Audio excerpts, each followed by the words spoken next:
बातें करते हम खेतों की और उसके रखवाली की, बाग बगीचा फल फूलों फसलों की हरियाली की। हम बीजों की बातें करते उत्तम जल संसाधन की, हम तकनीकी बातें करते फसलों के उत्पादन की। हर किसान का सपना सच हो जीवन सुखद बनाने को, गाँव-गाँव के हर आंगन का प्यारा सा ही दर्शन। कृषि दर्शन कृषि दर्शन कृषि दर्शन कृषि दर्शन कृषि दर्शन कृषि दर्शन कृषि दर्शन कृषि दर्शन। नमस्कार, जोहार। कार्यक्रम कृषि दर्शन में आप सभी किसान भाई बहनों का स्वागत है। हमारे किसान भाई बहन बहुत ही मेहनती होते हैं और मेहनत से अपनी तकदीर खुद लगते हैं। सुबह सवेरे जल्दी उठ जाते हैं और तेज़ धूप निकलने से पहले खेती के कई कामों को भी निपटा लेते हैं। इसीलिए हम अपने कार्यक्रम के ज़रिए किसान भाई बहनों की हर वो मदद करते हैं जिससे उनकी खेती किसानी बेहतर हो सके, आसान हो सके। तो चलिए कार्यक्रम की शुरुआत करते हैं। सबसे पहले देख लेते हैं कृषि समाचार में क्या है खास। नमस्कार, कृषि समाचार में आपका स्वागत है। मैं हूं गोपाल कृष्ण। आइए देखते हैं आज कृषि समाचार में क्या है खास। राज्य के कृषकों को दिया जाता है अनुदानित दर पर संकर बीज। पशुपालक रखे पशुओं के प्राथमिक उपचार का ज्ञान। फूलों की बेहतर कटाई करता है रोज सेक्रेटेरियर। राज्य के कृषकों के कल्याणार्थ कृषि निदेशालय द्वारा चलाई जा रही योजनाओं में एक महत्वपूर्ण योजना है अधिसूचित संकर बीज वितरण योजना। इस योजना के तहत धान, मक्का, ज्वार, सरसों एवं सूर्यमुखी के संकर बीज सूचीबद्ध कंपनी के अधिकृत विक्रेता द्वारा अनुदानित दर पर दिया जाने का प्रावधान है। हमारे पशु विशेषज्ञों का मानना है कि पशुपालक मित्रों को पशुओं के प्राथमिक उपचार का ज्ञान होना चाहिए। जैसे पशु यदि बीमार हो तो उसका तापमान लेना, लक्षणों को देखकर बीमारी का अनुमान लगाना, घाव पर मक्खी बैठने नहीं देना, उस पर मरहम पट्टी करना इत्यादि। प्राथमिक उपचार का ज्ञान होने से आकस्मिक समय में या डॉक्टर के आने से पहले पशुपालक अपने बीमार पशु का इलाज कर सकता है, उसे बचा सकता है। मक्का हमारे यहाँ किसान मुख्य रूप से लगाते हैं। मक्का के बेहतर पैदावार के लिए उन्नत किस्मों का चयन किसान भाइयों को करना चाहिए। कृषि विशेषज्ञों द्वारा झारखंड के लिए मक्का के उन्नत प्रभेद हैं स्वान, बिरसा विकास मक्का 2। यदि हाइब्रिड प्रभेद लगाना चाहे तो कंचन और HQPM2 और 5 नामक प्रभेद लगा सकते हैं। स्वान, बिरसा विकास मक्का 2 ये मक्का के उन्नत प्रभेदों में अच्छे माने जाते हैं। वहीं हाइब्रिड प्रभेद है कंचन, HQPM2 और 5। 1 हेक्टेयर भूमि के लिए 20 किलोग्राम बीज प्राप्त होता है। ये प्रभेद लगभग 80 से 100 दिनों में तैयार हो जाते हैं। इन्हें लगाकर किसान प्रति हेक्टेयर लगभग 45 से 80 क्विंटल तक मक्का की उपज पा सकते हैं। मटर की फसल में इन दिनों चूर्ण लासिता रोग यानी पाउडरी मिल्ड्यू के प्रकोप का संभावना रहती है, जिसमें कि मटर के पौधों में सफ़ेद चूर्ण जैसा लग जाता है, जिससे कि पौधों की बढ़वार कम हो जाती है और फलन प्रभावित होती है। पाउडरी मिल्ड्यू के अधिक प्रकोप से पत्ते सूखकर झड़ने लगते हैं, जिससे किसान भाइयों को काफ़ी नुकसान उठाना पड़ता है। पाउडरी मिल्ड्यू रोग के नियंत्रण के लिए सल्फर युक्त दवा 3 ग्राम प्रति लीटर पानी के दर से घोल बनाकर छिड़काव करना अच्छा होता है। अन्य समस्याओं के लिए कृषि विशेषज्ञों की सलाह अवश्य लें। फूलों की कटाई करनी हो या पौधों के डंठलों की छटाई करनी हो, इन कामों के लिए बेहतर उपकरण है रोज सेक्रेटेरियर। आइए जानते हैं इस उपकरण में क्या खूबियां हैं।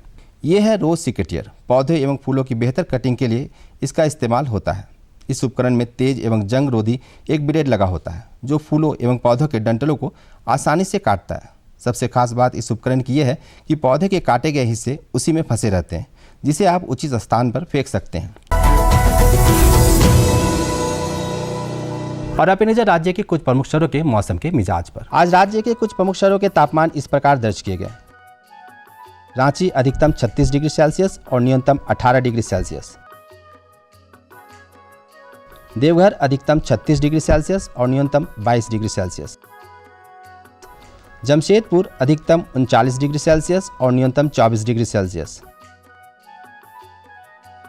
मेदिनीनगर अधिकतम 38 डिग्री सेल्सियस और न्यूनतम 21 डिग्री सेल्सियस। धनबाद अधिकतम 37 डिग्री सेल्सियस और न्यूनतम 22 डिग्री सेल्सियस। कृषि समाचार में आज इतना ही। बेहतर कृषि कार्य करें, परंतु कोरोना से बचाव के सभी नियमों का पालन करते हुए। अगले अंक में फिर मुलाकात होगी कुछ ताज़ातरीन खबरों के साथ। तब तक के लिए दीजिए इजाजत। नमस्कार, जोहार। तो किसान भाई बहनों, कृषि समाचार में आपने देखा तकनीक के बारे में, उपकरण के बारे में, साथ ही मौसम का हाल भी जाना और कृषि से संबंधित कुछ नई बातें भी आपको जानने को मिली। तो चलिए अब समय हो चला एक छोटे से विराम का। विराम के बाद हम जल्द आते हैं। अन्नदाता किसानों की खुशहाली और उनकी आय में बढ़ोतरी के लिए भारत सरकार लगातार प्रयासरत है। माननीय प्रधानमंत्री श्री नरेंद्र मोदी जी के दूरदर्शी नेतृत्व में पिछले 7 वर्षों में खेती को आधुनिक और किसानों को आत्मनिर्भर बनाने के लिए कई निर्णय लिए गए हैं।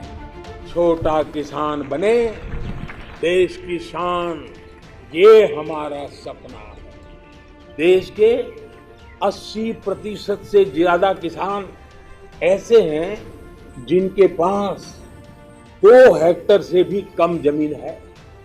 अब देश में इन्हीं छोटे किसानों को ध्यान में रखते हुए कृषि सुधार किए जा रहे हैं, निर्णय लिए जा रहे हैं। प्रधानमंत्री किसान सम्मान निधि योजना की शुरुआत 24 फरवरी 2019 को माननीय प्रधानमंत्री श्री नरेंद्र मोदी जी के द्वारा की गई थी।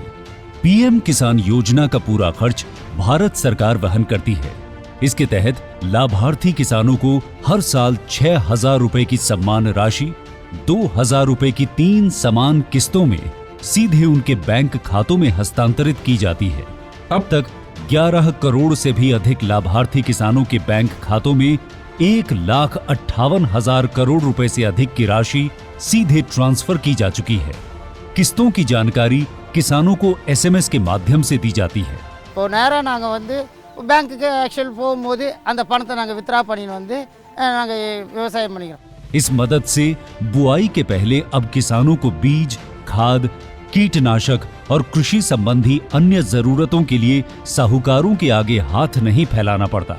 અને એના લીધે મારે કોઈ જોડે કે સગા સંબંધી કે મિત્રો જોડે મારે ઉછીના પૈસા લેવાની જરૂર પડતી નથી અને એનાથી હું સારી એવી खेती કરી શકું છું। इस योजना से मिले लाभ तथा आवेदन की स्थिति देखने के लिए पीएम किसान पोर्टल लॉन्च किया गया है। इस पोर्टल के माध्यम से पात्र किसान अपना पंजीकरण स्वयं करने के साथ साथ अब तक मिले लाभ और अपने आवेदन की स्थिति फार्मर्स कॉर्नर से देख सकते हैं। इस योजना का लाभ पात्र किसानों को ही मिल सके, इसके लिए इस प्रक्रिया को फूल प्रूफ बनाते हुए इसे आधार और इनकम टैक्स वेरिफिकेशन के साथ साथ फिजिकल वेरिफिकेशन से भी जोड़ा गया है। इसके अलावा किसानों की सुविधाओं और जानकारी के लिए पीएम किसान मोबाइल ऐप भी विकसित किया गया है। पीएम किसान सम्मान निधि योजना का लाभ देश के सभी राज्यों और केंद्र शासित प्रदेशों के किसानों को मिल रहा है। इसे हासिल करके हमारा किसान सबल और आत्मनिर्भर हो रहा है। इस स्कीम ने हमारा भारत सरकार ने हमारा किसान के लिए बहुत बड़ा सम्मान दिया है। इसीलिए हम भारत सरकार को, प्रधानमंत्री नरेंद्र मोदी जी को हम बहुत बहुत धन्यवाद देती हूँ। आत्मनिर्भर भारत की पहचान प्रगतिशील और समर्थ किसान। विराम के बाद आप सभी किसान भाई बहनों का स्वागत है। हमारे किसान भाई बहन खेती के लिए हर साल नए बीज और धान का उपयोग करते हैं। नए बीज और धान का उपयोग करने से खेती की उपज काफ़ी अच्छी होती है। तो चलिए आज हम जानेंगे कि किसानों के द्वारा धान बीज उत्पादन कैसे किया जाता है। चलिए देखते हैं फीचर और लेते हैं जानकारी। धान झारखंड राज्य की प्रमुख फसल है, परंतु हमारे यहाँ धान की उत्पादकता भारत के कई राज्यों से कम है। इसके कई कारण हैं, जिनमें प्रमुख कारण है तकनीकी ज्ञान की कमी। अच्छे उत्पादन के लिए उन्नत कृषि तकनीक का समावेश कृषि कार्यों में करना चाहिए, जैसे संतुलित उर्वरकों की अनुशंसित मात्रा में प्रयोग, साथ ही अच्छे और उन्नत प्रभेदों के बीज का चयन उपयुक्त ज़मीन के हिसाब से करना चाहिए। बेहतर बीज से बेहतर उत्पादन प्राप्त होता है। आज हम बातचीत करेंगे कि किसानों द्वारा धान बीज का उत्पादन किस प्रकार से किया जाए, क्योंकि हमारे किसान भाई कई बार तो बाज़ार से बीज खरीद लेते हैं और कई बार खुद से तैयार करते हैं। तो आज इसी विषय पर हम बातचीत करेंगे। हमारे साथ हैं BAU के वरीय वैज्ञानिक डॉक्टर अशोक कुमार। आइए इनसे बातचीत करते हैं। आपका हमारे कार्यक्रम में बहुत बहुत स्वागत है। नमस्कार, जोहार किसान भाइयों। सबसे पहले तो हम आपसे यही जानना चाहेंगे कि हमारे किसान भाई धान बीज का उत्पादन किस प्रकार से करें।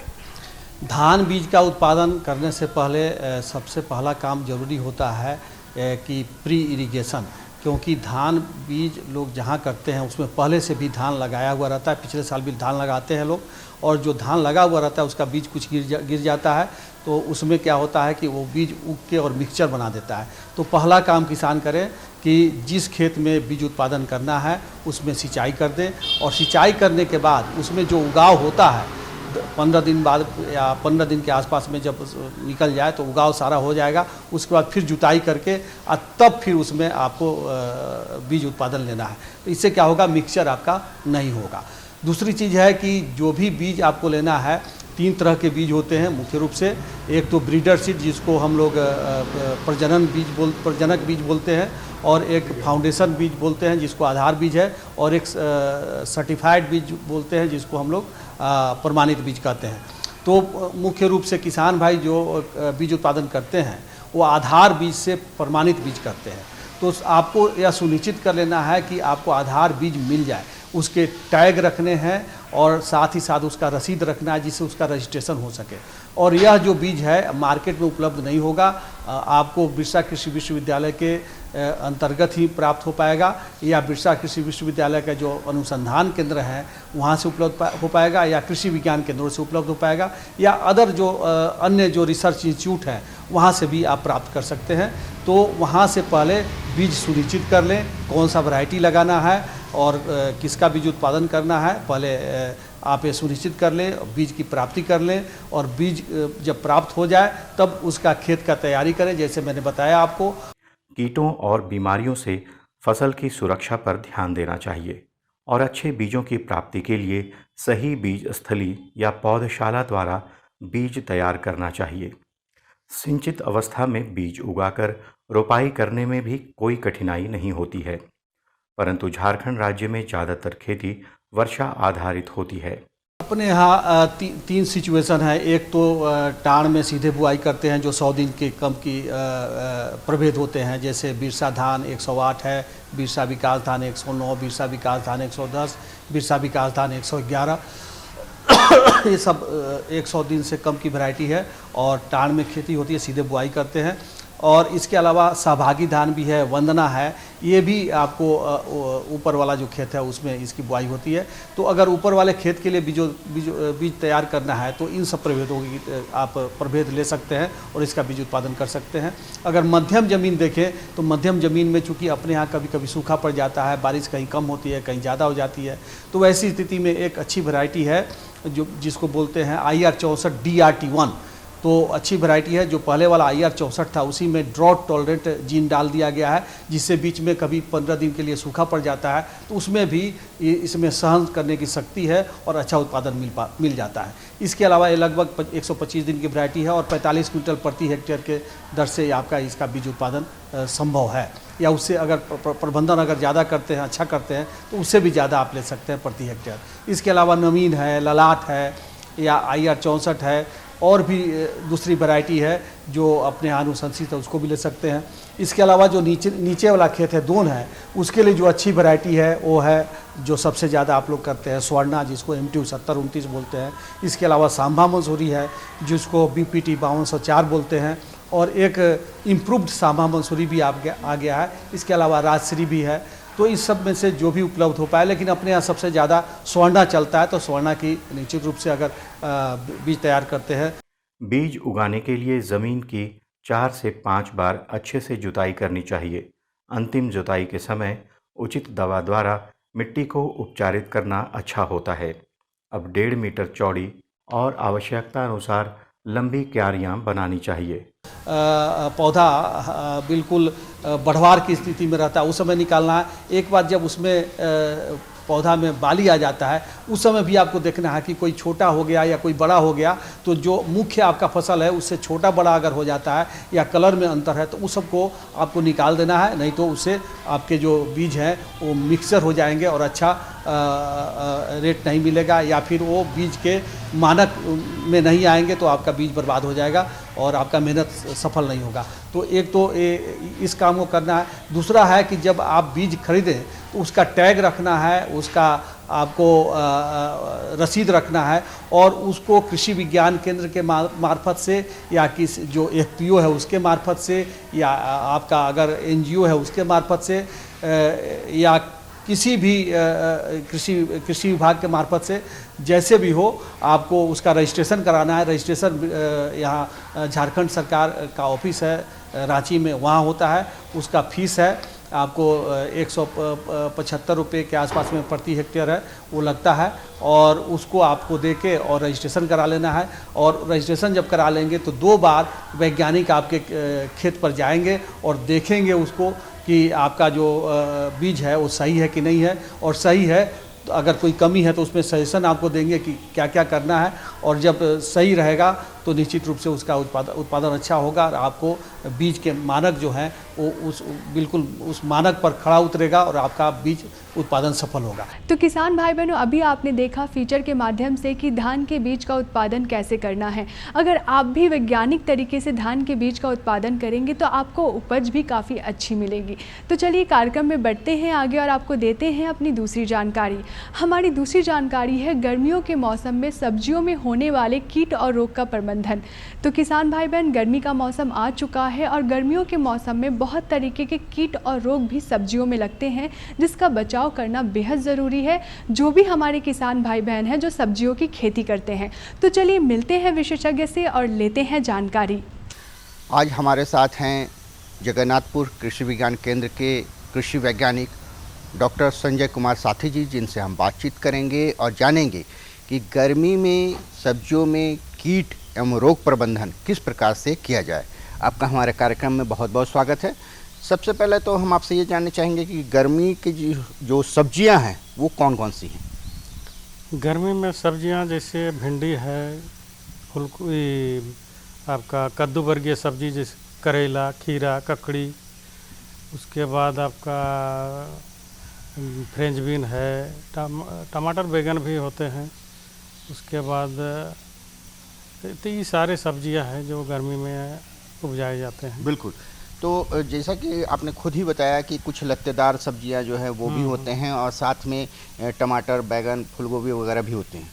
तो हम आपसे ये जानना चाहेंगे कि इस समय अगर जो कीट लगते हैं वो कौन कौन से कीट लगते हैं, और बीमारी की बात करें तो कौन कौन सी बीमारी लगती है और फिर उसका निदान कैसे होगा।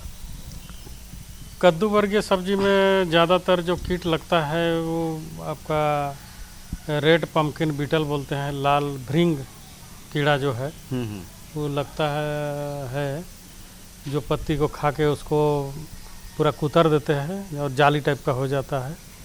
तो इसके लिए किसान भाइयों कार्बारिल करके आता है दवा, इसका 2 ग्राम प्रति लीटर पानी में मिलाकर इसका छिड़काव करें तो इससे भी कंट्रोल होता है। लेकिन सबसे पहले किसान भाइयों इसमें जो है राख, लकड़ी का राख लें 1 किलो और उसमें 1 कटोरा मिट्टी तेल और उसको मिक्स कर लें। और सुबह सुबह यदि अर्ली मॉर्निंग जब शीत रहता है उस समय आप उसको भुरकाव करें तो इससे भी कंट्रोल होता है। जब इसमें कंट्रोल नहीं होगा तो जो दवा बताए उसका छिड़काव करें। और यदि हो सके तो आप नीम आधारित कीटनाशी जो भी है उसका भी छिड़काव कर सकते हैं। और अंतिम में आप जो रसायन बताए कार्बारिल या इंडोक्सा कार्ब 0.5 ग्राम प्रति लीटर पानी, तो इसका आप छिड़काव करें और इससे कंट्रोल होता है। और सिंचाई भी आप गर्मी का सीज़न में आप प्रॉपर दें ताकि पौधा भी मजबूत हो। तो ये तो आपने बताया कि कद्दू में कौन सी कीट लगेंगे, कद्दू वर्गीय सब्जी, हाँ उसमें कौन कौन से कीट लग सकते हैं और उसका निदान कैसे हो। इसके अलावा फूलगोभी वगैरह में भी काफ़ी कीट वगैरह लगते हैं, रोग होती है, तो उसका निदान कैसे हो। फूलगोभी में गर्मी में उतना ज़्यादातर कीट का प्रकोप नहीं होता, बीमारी जैसे होता है, बीमारी का प्रकोप हो सकता है। जैसे बोरन का कमी से आपका सड़ने वाला जो बीमारी है, सड़ने वाला लक्षण दिखाई पड़ता है फूलगोभी में, तो इसलिए वैसा स्थिति में आप बोरन का स्प्रे करें। जैसे लगाने के नर्सरी बेड में भी दे सकते हैं, बोरन हुआ, ये टमाटर, बैगन या मिर्चा या फिर फूलगोभी, बंद की सभी में बोरन। लेकिन इसमें ज़्यादातर लक्षण दिखाई पड़ता है फूलगोभी और बंद गोभी में और टमाटर में। तो इसके लिए नर्सरी में जब बिछड़ा तैयार कर रहे हैं उसी समय बोरेक्स 1.5 से 2 ग्राम प्रति लीटर पानी इसको नर्सरी में दे दें तो इससे आपका बाद में जो है बोरन का कमी का लक्षण दिखाई नहीं पड़ता है। बिल्कुल। एक चीज़ मैं आपसे जानना चाहूँगा कि जैसे अगर शुरुआत में ही हमारे किसान भाई जब लगा रहे हैं पौधे को, तो क्या उस समय कुछ इस तरह से उपचार नहीं कर ले कि उसका जो पौधे हो वो हिष्ट पुष्ट हो?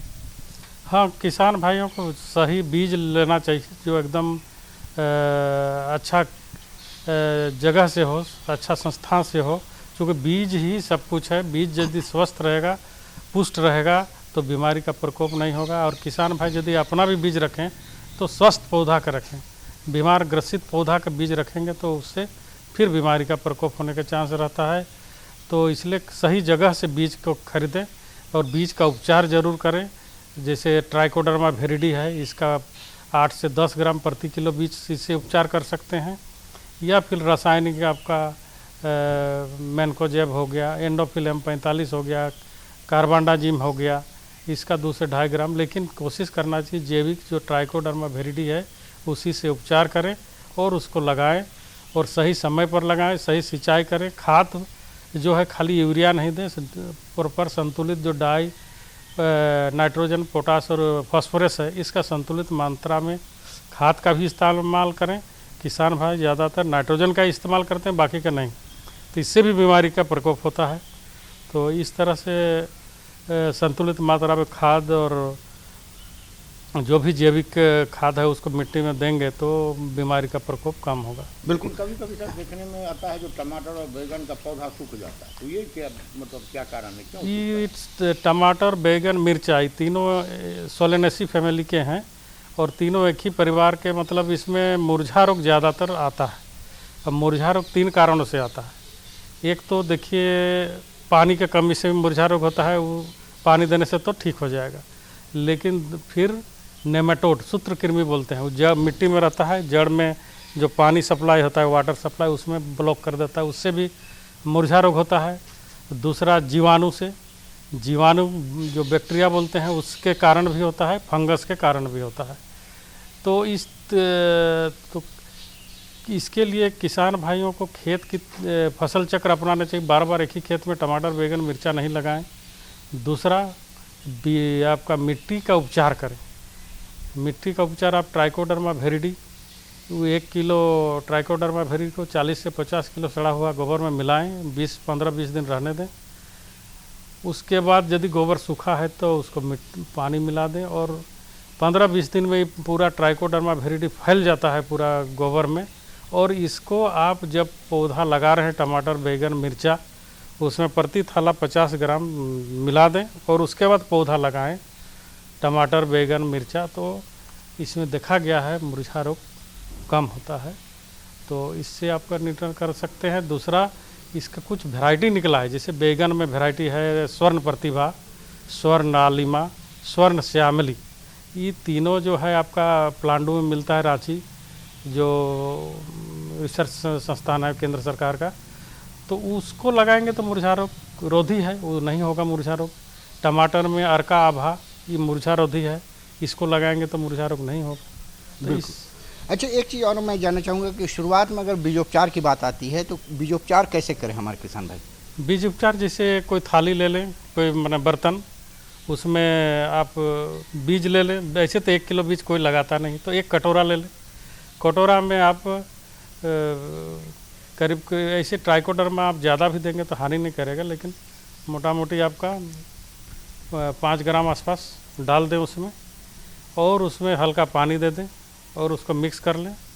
मिक्स करने के बाद हो सके तो थोड़ा सा गुड़ भी दे दें, गुड़ जो आपका चिपकने के लिए थोड़ा सा गुड़। उसके बाद उसको मिक्स करके आप उसको जो नर्सरी है उसमें डाल दें। तो किसान भाई बहनों, आज की हमारी दोनों जानकारियाँ आपको कैसी लगी? आशा करते हैं हमारी दोनों जानकारियाँ काफ़ी अच्छी लगी होंगी। अगर आपके पास भी कोई जानकारी है हमें देने के लिए या हमसे कोई जानकारी आपको लेनी हो तो आप हमें संपर्क कर सकते हैं। हमारा पता है कृषि दर्शन कृषि प्रकोष्ठ द्वारा केंद्र निदेशक, दूरदर्शन केंद्र, रातू रोड, रांची, और हमारा पिन संख्या है 834001। अगर किसी कारण आपने हमारा कार्यक्रम नहीं देखा है, आपसे भूल हो गई हमारा कार्यक्रम देखने में, तो आप इसे देख सकते हैं फेसबुक, यूट्यूब और ट्विटर पे भी। इसी के साथ हमें दीजिए इजाज़त। नमस्कार। हम बीजों की बातें करते उत्तम जल संसाधन की, हम तकनीकी बातें करते फसलों के उत्पादन की। हर किसान का सपना सच हो जीवन सुखद बनाने को, गाँव-गाँव के हर आंगन का प्यारा सा ये दर्शन। कृषि दर्शन, कृषि दर्शन, कृषि दर्शन, कृषि दर्शन, कृषि दर्शन, कृषि दर्शन, कृषि दर्शन, कृषि दर्शन।